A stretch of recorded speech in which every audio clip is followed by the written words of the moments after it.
Oi gente, tudo bem? Tô aqui de novo para dar continuidade na gravação da nossa série sobre as intervenções que normalmente são realizadas durante o parto chamado de normal aqui no Brasil. E a intervenção de hoje é uma das intervenções que costuma causar mais medo e insegurança por parte das gestantes. Nós vamos falar sobre a episiotomia, popularmente conhecida como o famoso pique na vagina da mulher.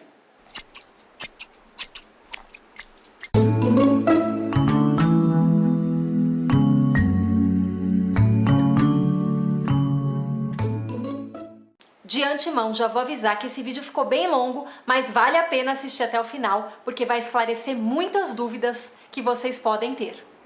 Pois é, mas para começar a falar sobre a episiotomia, a gente precisa falar primeiro sobre a laceração.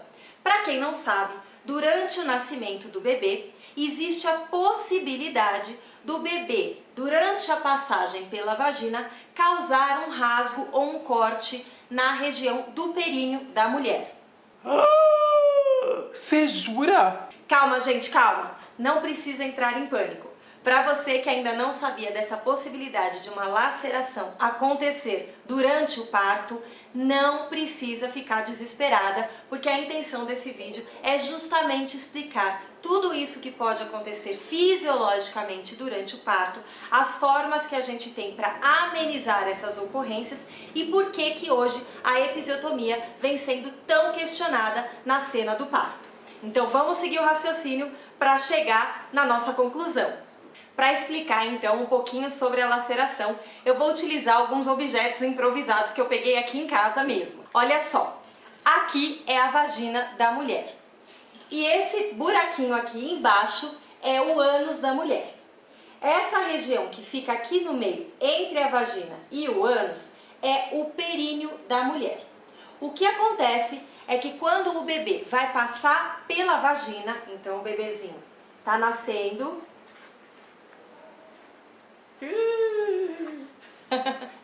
às vezes acontece dessa região aqui embaixo, entre a vagina e o ânus, sofrer um corte, né? Que seria a laceração. As lacerações são divididas em grau 1, 2, 3 e 4. Sendo as lacerações de grau 1, lacerações mais simples, lacerações mais superficiais que muitas vezes nem precisam de ponto, e as lacerações de grau 4, lacerações mais graves. Às vezes as lacerações são tão graves que a vagina e o ânus acabam ficando com um corte grande que praticamente liga os dois, o que pode causar incontinência urinária e fecal. Mas por que a gente precisa falar sobre laceração para explicar a episiotomia? Bom, quando a gente faz uma pequena contextualização histórica, o que a gente percebe é que a episiotomia foi criada pelos médicos justamente para tentar diminuir as ocorrências das lacerações graves, uma vez que as lacerações graves podiam causar consequências como a incontinência urinária e a incontinência fecal. Para explicar melhor tudo isso, eu vou voltar um pouquinho na história, mas de antemão eu já vou deixar registrado aqui nesse vídeo, que eu vou deixar linkado aqui embaixo na descrição do vídeo, alguns artigos elaborados pela renomadíssima doutora Melânia Amorim, que é uma das maiores pesquisadoras da episiotomia no país atualmente. Acho super relevante eu também deixar registrado aqui que a doutora Melânia Amorim dá plantão em hospital público e há mais de 12 anos ela não realiza nenhuma episiotomia nas suas pacientes. Então vamos lá. Para quem já está acompanhando os vídeos aqui do canal há algum tempo, já sabe que mais ou menos por volta das décadas de 40, 50, as mulheres começaram a ser levadas para o hospital para receber os seus bebês. Antigamente, a gente sabe que a maior parte das mulheres tinha partos em casa, normalmente sendo acompanhados por pessoas que não eram profissionais, não eram capacitadas para prestar um atendimento ao parto. Elas não tinham estudos, não tinham técnicas e também não tinham recursos disponíveis para atender às emergências que costumavam acontecer nos partos de risco. O que aconteceu então é que por volta ali dos anos 40, 50, os médicos começaram a levar as mulheres para os hospitais para receber o seu bebê, o que facilitava o atendimento. Então a gente tinha poucos médicos, mas quando eles estavam em um mesmo local, ficava mais fácil atender a demanda das mulheres, porque eles não precisavam se deslocar até as casas das gestantes, que muitas vezes eram longe, né? Então isso facilitou muito o trabalho dos médicos. As gestantes vinham até esse local, eles não precisavam sair para atender. E aí o que aconteceu? Conforme as mulheres foram vindo para os hospitais, é que os médicos foram criando uma série de rotinas e procedimentos para abreviar o tempo do trabalho de parto, para facilitar o parto, né? Para eles darem conta de atender toda aquela demanda de mulheres que vinha até o hospital. Mas quando as mulheres começaram a vir para o hospital para receber os seus bebês, os médicos começaram a criar esses procedimentos e rotinas mais ou menos baseados na experiência deles, né? A gente ainda não tinha o advento da tecnologia, o advento da ciência, então tudo era muito baseado nas experiências pessoais dos próprios médicos que faziam esse tipo de atendimento. Então, o que a gente percebe hoje, através dos estudos e das evidências científicas mais atualizadas, é que muitos dos procedimentos, rotinas, intervenções e práticas que foram sendo adotadas pelos médicos naquela época começaram a causar consequências negativas para a mulher e para o bebê na hora do parto. E a episiotomia, que foi criada justamente para tentar amenizar o risco das mulheres terem uma laceração grave durante o parto, foi criada justamente por conta do aumento das ocorrências de lacerações graves. Mas essas lacerações graves começaram a acontecer com mais frequência justamente por conta de algumas práticas e intervenções e procedimentos adotados pelos médicos naquela época. Ai, fiquei confusa, não tô entendendo nada. Explica melhor. Como eu expliquei, naquela época, ainda sem o advento da tecnologia, sem os recursos tecnológicos, sem o avanço da ciência, os médicos foram criando alguns procedimentos e práticas baseados na sua própria experiência, supostamente para reduzir o tempo do trabalho de parto, reduzir a dor sentida pela mulher, né? Tudo era com boas intenções. Mas com o tempo, né, o avanço dos estudos, a gente vem percebendo que muitas das práticas que foram sendo adotadas naquela época, que nem faz tanto tempo assim, né? A gente está falando ali dos anos 40, 50, não é tão distante de agora, né? Muitas daquelas práticas causam consequências negativas para o parto, consequências negativas para a mulher e para o bebê. Mas então, por que será que aconteciam tantas lacerações graves? Uma salva de palmas para essa pergunta. Essa é justamente a pergunta que precisava ser feita. Então, o que acontece, como eu falei, é que muitas das intervenções, procedimentos e rotinas que eram adotados pelos médicos naquela época começaram a causar consequências. Mas é evidente que naquela época eles ainda não sabiam que muito provavelmente eram as próprias práticas que eles estavam criando, as intervenções, os procedimentos, as rotinas, que estavam aumentando as ocorrências das lacerações graves.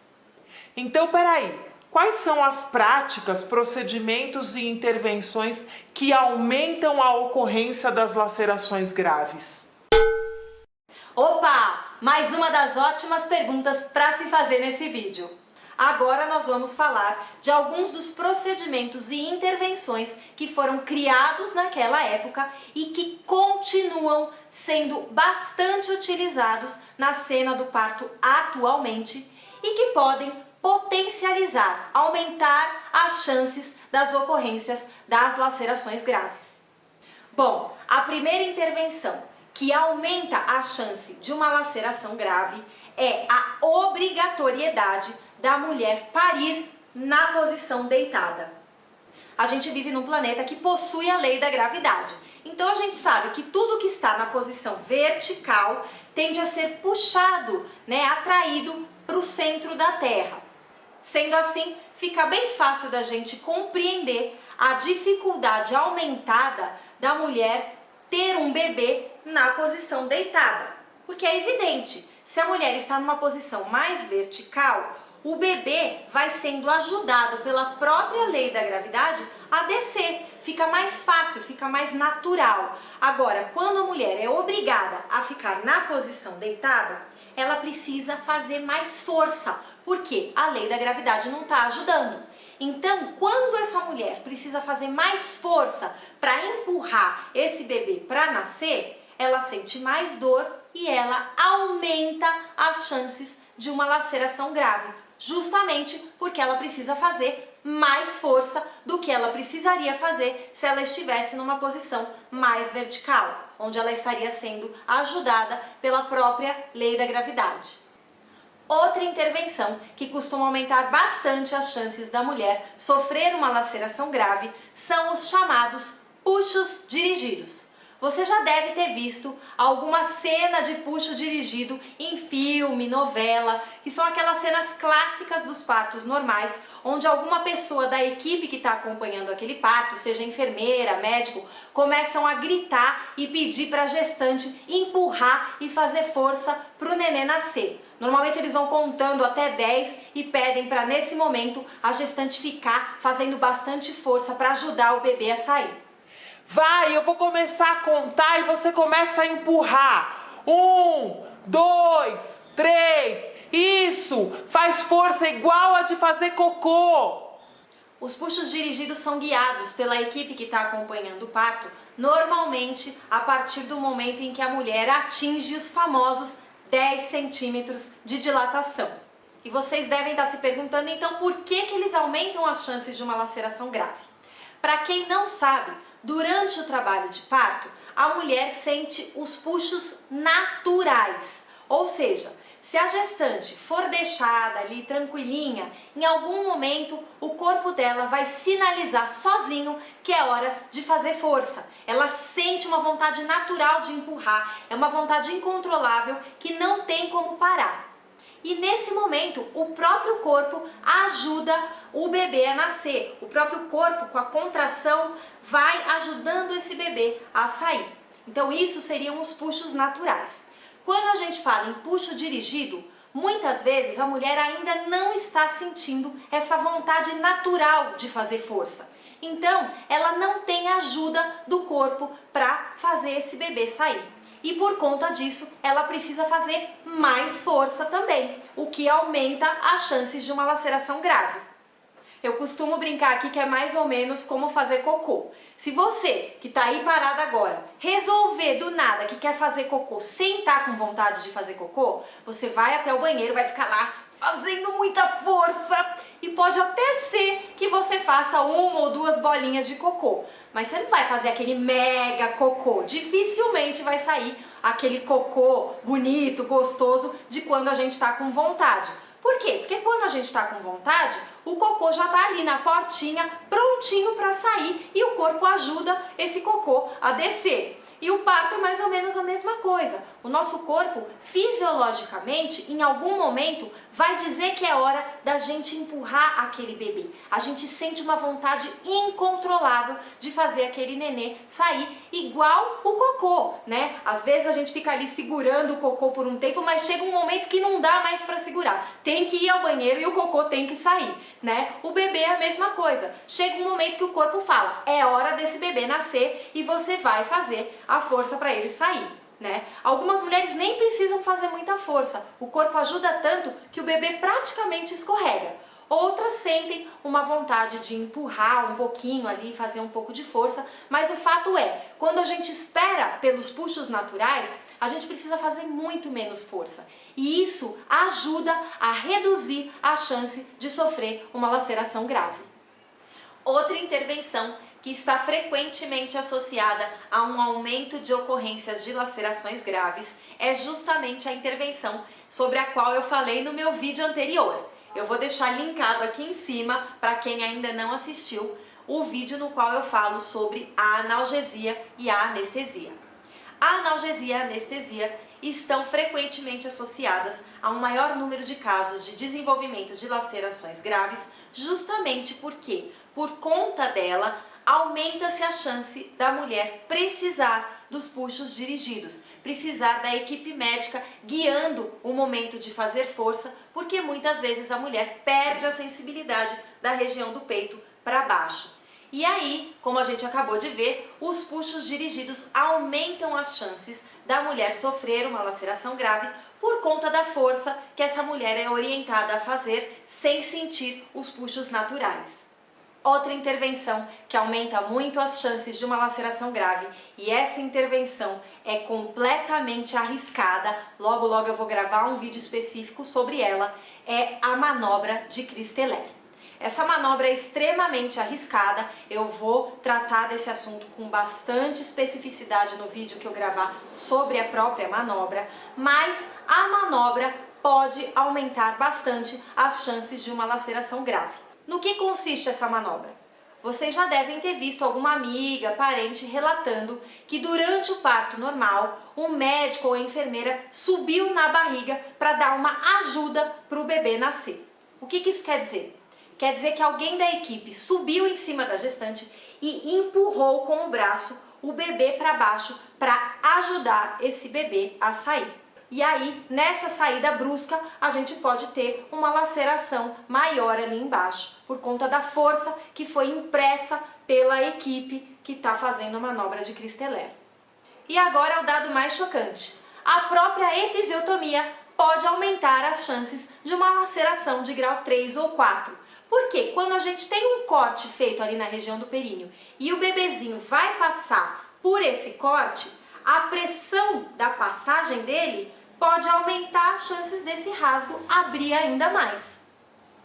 É importante eu deixar registrado aqui para vocês que a própria episiotomia já é por si só uma laceração de grau 2, ou seja, é uma laceração mediana que normalmente pega o músculo da mulher quando é feita. E na hora que o parto termina, ainda é necessário suturar, costurar, dar uns pontos naquele corte que foi feito, ligar novamente a mucosa, o músculo e a pele da gestante. Esse corte e a sutura que são feitos podem prejudicar a elasticidade da vagina da mulher, o que pode causar dor nas relações sexuais que essa mulher vai vir a ter depois desse parto. O que a gente detecta aqui então? A episiotomia é feita para diminuir as chances de uma laceração grave. Só que a episiotomia por si só já é uma laceração mediana de grau 2, certo? Muitas vezes, quando a mulher não passa por todos esses procedimentos e intervenções que eu citei anteriormente durante o trabalho de parto, ela consegue ter um parto com o períneo íntegro. O que isso quer dizer? Quer dizer que muitas vezes, quando a mulher não passa por essas intervenções durante o parto dela, ela consegue fazer o nenezinho nascer sem sofrer nenhuma laceração. Ou muitas vezes ela até sofre uma laceração, mas é uma laceração bem simples, superficial, que não precisa nem de ponto no final das contas. Para exemplificar isso, eu vou utilizar uma camisa de gola rolê, gola alta, simbolizando a nossa vagina. Então, o que acontece? Os médicos usualmente fazem a episiotomia, então eles pegam uma tesoura e cortam o nosso períneo, para facilitar a saída do bebê, diminuindo as chances de uma laceração grave no raciocínio deles, certo? Mas faria sentido para vocês a gente cortar a gola de uma blusa para ela passar pela nossa cabeça, evitando um rasgo? Bom, o que eu sei é que normalmente quando a gente vai colocar uma blusa de gola apertada, o que a gente faz? A gente coloca na cabeça e vai colocando aos pouquinhos para o tecido não rasgar. A gente vai ali devagarzinho, com um jeitinho, e a blusa passa porque ela é elástica, o tecido tem maleabilidade e normalmente a blusa não rasga, não é assim? Vamos experimentar.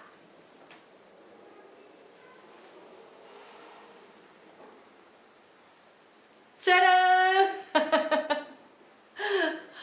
Deixa eu arrumar aqui meu cabelo. Bom, a blusa não rasgou, tá? Não rasgou, eu coloquei com um jeitinho e ela não rasgou. Mas e se ela tivesse rasgado durante a colocação? Às vezes a gente está colocando uma roupa um pouco apertada, um pouco justa, e a gente ouve aquele famoso barulhinho, né? Como se tivesse rasgado, certo? E às vezes rasga mesmo, mas a gente pega a linha e a agulha, dá um pontinho pequenininho e fica tudo certo, não é? Pois é, com a nossa vagina é a mesma coisa. Durante a passagem da cabeça do bebê pela nossa vagina, pode ser que aconteça sim uma pequena laceração, né? Mas aí o médico vai fazer uma pequena sutura, se precisar, porque às vezes o rasgo é tão pequenininho que não precisa nem suturar, ele sara sozinho, já que o nosso corpo tem essa capacidade. Mas essa pequena laceração que acontece, ela é bem menor do que o corte da episiotomia, que, como eu falei, por si só já é uma laceração mediana de grau 2. Pois é, gente, tirei aqui a camiseta, né? Mas eu acho que a camiseta ajudou vocês a entenderem por que hoje a episiotomia vem sendo tão questionada. Afinal de contas, para você que está aí do outro lado desse vídeo, faz algum sentido a gente fazer um corte para evitar que outro corte aconteça? E aqui vai um dado importante também. Quando não se faz a episiotomia, as chances de uma hemorragia são menores e as chances de infecção também são menores. As lacerações naturais costumam cicatrizar com mais facilidade do que o corte feito pela episiotomia.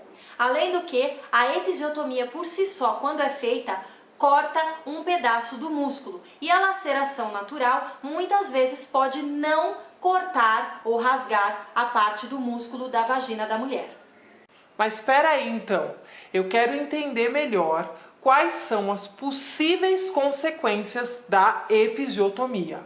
Então, gente, os estudos mais atuais vêm demonstrando que a episiotomia está sendo frequentemente associada a um maior número de desenvolvimento de casos de hemorragia no pós-parto, a um maior número de casos de infecções no pós-parto por conta do corte que é feito, e também há um maior número de relatos de dor e desconforto no pós-parto por parte da mulher.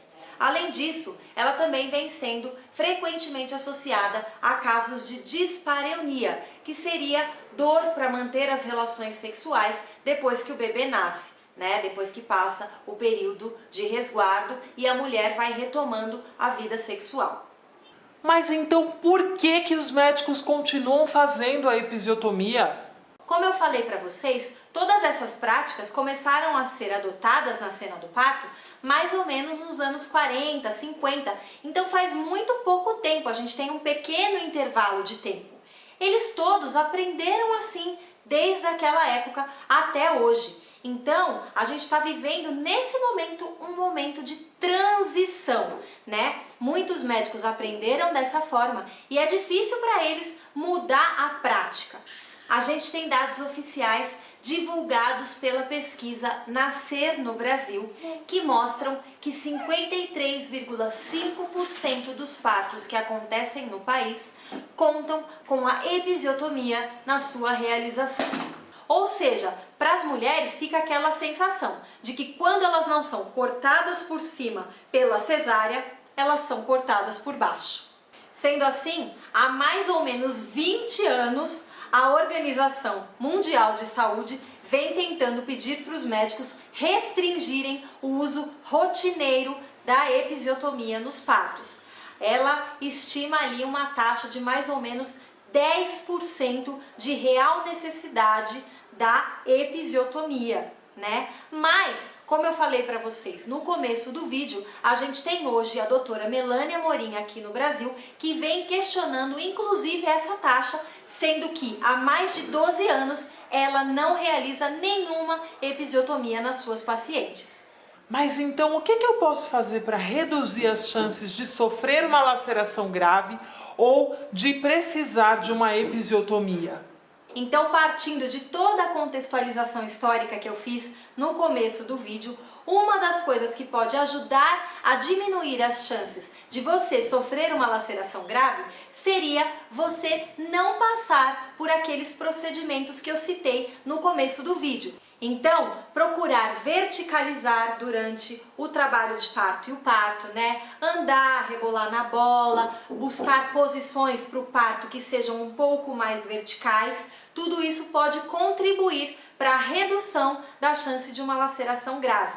Outra coisa, conversar com o seu médico a respeito dos puxos dirigidos e não utilizar os puxos dirigidos sem real necessidade. Esperar o seu corpo sinalizar que é hora de fazer força, né? Esperar os puxos naturais. Isso ajuda a reduzir as chances de você sofrer uma laceração grave. Outra coisa, usar e abusar dos métodos naturais de alívio da dor para diminuir as chances de você pedir uma analgesia. Já que a gente já sabe que a analgesia pode deixar as sensações prejudicadas da região do peito para baixo, e aí os médicos precisam utilizar os puxos dirigidos para conduzir, né, para ajudar a guiar a gestante a fazer força, uma vez que ela não está sentindo direito nada do peito para baixo.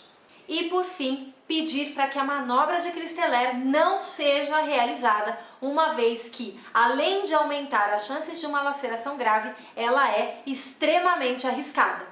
Existem também algumas profissionais fisioterapeutas especialistas na área de uroginecologia que trabalham justamente essa musculatura do assoalho pélvico para reduzir as chances da mulher sofrer uma laceração grave. Então elas lançam mão de algumas técnicas, como por exemplo os exercícios de Kegel, e algumas fisioterapeutas vêm utilizando um aparelhinho chamado Epinô para ajudar nessa missão.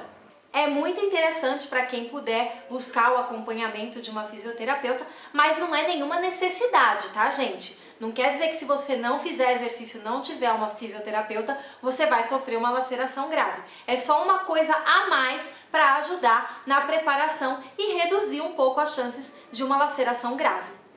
E se eu não quiser que a episiotomia seja feita? Bom, se você não quiser que a episiotomia seja feita, é importante, em primeiro lugar, você saber, como eu já falei, que a gente ainda está vivendo um momento de transição. Então, em determinado momento, pode ser que seu médico ache que a episiotomia pode ser benéfica para o seu parto. E se você decidir que mesmo assim você não quer que a episiotomia seja feita, você vai ter que assumir por sua conta e risco a chance de ter uma laceração grave. Ou seja, se a episiotomia não for feita, existe a chance sim de você sofrer uma laceração grave. Mas, como a gente deixou bem claro aqui nesse vídeo, se você conseguir conversar com o seu médico e ele não utilizar aqueles procedimentos que a gente mencionou no começo do vídeo, permitindo que você verticalize, permitindo que você espere os puxos naturais, né? Tudo isso vai ajudar a reduzir a chance de você sofrer uma laceração grave. Além do que, como a gente já sabe, a episiotomia por si só já é uma laceração mediana de grau 2. E se você não fizer a episiotomia, pode ser que você consiga um parto com o períneo íntegro, sem laceração nenhuma, ou que você tenha uma laceração simples, pequena, apenas de mucosa, de grau 1, que às vezes nem precisa de sutura, de nenhum pontinho.